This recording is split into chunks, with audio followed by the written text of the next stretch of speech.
안녕하세요, 이모스입니다. 오늘은 지난번에 예고했던 TQQQ 투자 후기를 가져와 보았습니다.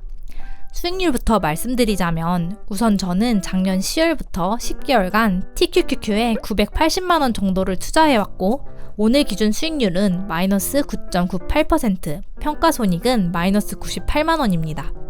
QQQ가 고점 대비 마이너스 32%까지 빠졌었는데 TQQQ로 이 정도면 그래도 많이 선방하지 않았나요?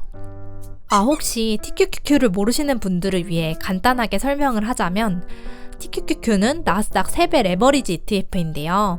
QQQ가 5% 오르면 TQQQ는 3배인 15%가 오르고 반대로 QQQ가 마이너스 5% 빠지면 TQQQ는 마이너스 15%가 빠지는 위험천만한 ETF입니다. QQQ 적립식 투자만 이야기했던 제가 이런 탐욕의 끝판왕인 ETF에 투자하다니 조금 의아하신가요?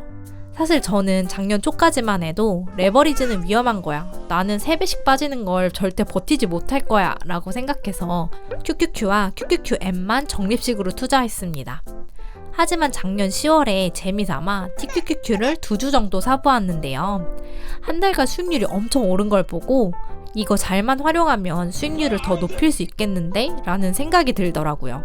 그리고 곰곰이 생각해보니 전문가들이 TQQQ가 위험하다고 하는 이유는 크게 3가지인데요. 첫째, 하락할 때 3배씩 빠지다 보니 공포감에 손절을 할 가능성이 크다. 둘째, 고점에 물렸을 때 복구까지 너무 오랜 시간이 걸린다. 셋째, 운영수수료도 비싸기 때문에 주가가 횡보했을 때에도 손해를 본다. 그런데 이 3가지 위험한 점을 제거한다면 레버리지 투자로 추가 수익을 얻을 수 있지 않을까라는 생각이 들더라고요. 그리고 제가 생각하기에 이 리스크들을 제거하는 방법은 간단했습니다. 첫째, 하락장에만 사기. 둘째, 전고점을 넘길 때까지 절대 팔지 말기. 사실 지금 다시 보니 허점이 정말 많은 생각이긴 한데 그 당시에 저는 어차피 나스닥은 우상향할 거고 IT 버블과 리먼 브라더스 때에도 조정이 2년 정도밖에 안 됐는데 하락장에서 줍줍하면서 최소 3년 이상 기다리면 문제없지 않을까? 라고 생각했습니다. 나름 20년도 3월에 하락장도 겪어보았고 3년간 한 번도 QQQ를 판 적이 없기에 장기 투자라면 자신 있었거든요.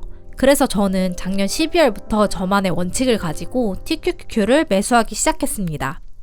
그 당시 제가 메모장에 써놓았던 투자 원칙들을 보면 첫째, QQQ가 전고점이나 이전 매수 가격보다 약 5% 이상 빠졌을 때만 사기. 둘째, 전고점을 다시 회복할 때까지 절대 팔지 않기. 셋째, 총 투자원금 500만원 이상 투자하지 않기 였는데요. 12월에 딱 한 번 저 원칙을 지켰고 계속되는 하락장에 멘탈이 탈탈 털리며 계속 물을 타기 시작했는데요. 그래도 그 와중에 다행인 건 하락장에서 부단히 물을 탔고 매도도 딱 한 번 테스트 삼아 4주를 판 것 외에는 팔지 않았습니다. 그 결과 매입 평균가는 39.27달러가 되었고 수익률은 마이너스 9.98%, 평가손익은 마이너스 98만원입니다. 지금 현재가가 35.35달러인데 매입 평균가에 거의 근접해가고 있습니다. 그러면 앞으로 제 TQQQ 투자 계획은 어떻고 지난 10개월간 느낀 점은 무엇이냐? 우선 TQQQ에 투자한 것에 후회는 전혀 없습니다. 주식 투자를 계속 하다 보면 변동성이 큰 투자에 유혹을 참지 못하고 한 번쯤은 참여해 볼 텐데 20대에 비교적 적은 금액으로 그것도 하락장 초입부터 조정을 몸소 겪은 게 정말 큰 경험이 되었거든요. 투자 원칙을 아무리 정해도 나 또한 무지성으로 투자하는 사람이라는 걸 알았고 그래서 이보다 더 위험한 투자는 하지 않을 거란 다짐을 하게 되었습니다. 그리고 무엇보다 앞으로 TQQQ 투자는 나스닥이 고점 대비 마이너스 20%일 때 한 번, 그리고 마이너스 30% 되었을 때 또 한 번, 이렇게 두 시점에만 들어갈 것 같아요. 하락장을 생으로 겪어보니 이성적인 사고가 잘 안 되더라고요. 그래서 아예 본격적인 하락이라고 볼 수 있는 나스닥이 마이너스 20%가 된 시점부터 시작하는 게 정신건강에 더 좋은 것 같습니다. 사실 수익률이 가장 좋은 건 V자 반등이 시작되는 꼭지점에 사는 것이지만 그 시점이 언제인지 아무도 알 수 없고 저는 이게 반등인지 아니면 잠깐 올랐다가 다시 떨어지는 건지 구분을 전혀 할 수 없더라고요. 그래서 기계적으로 적정 수준 떨어졌을 때 사는 게 가장 쉽고 마음고생도 덜하고 수익률도 어느 정도 챙기는 방법이 아닐까라고 생각했습니다. 네, 오늘은 저의 TQQQ 투자 기록을 말씀드렸는데요. 저는 절대 전문가도 아니고 제 경험을 이야기해드리는 것일 뿐 이런 식으로 투자하는 사람도 있구나 정도로만 영상을 시청하셨으면 좋겠어요. 그리고 저는 아직 TQQQ 매도 시점을 정하지 않았는데 매도를 하거나 TQQQ에 대한 제 마음이 바뀌었을 때는 영상으로 한번 남기겠습니다.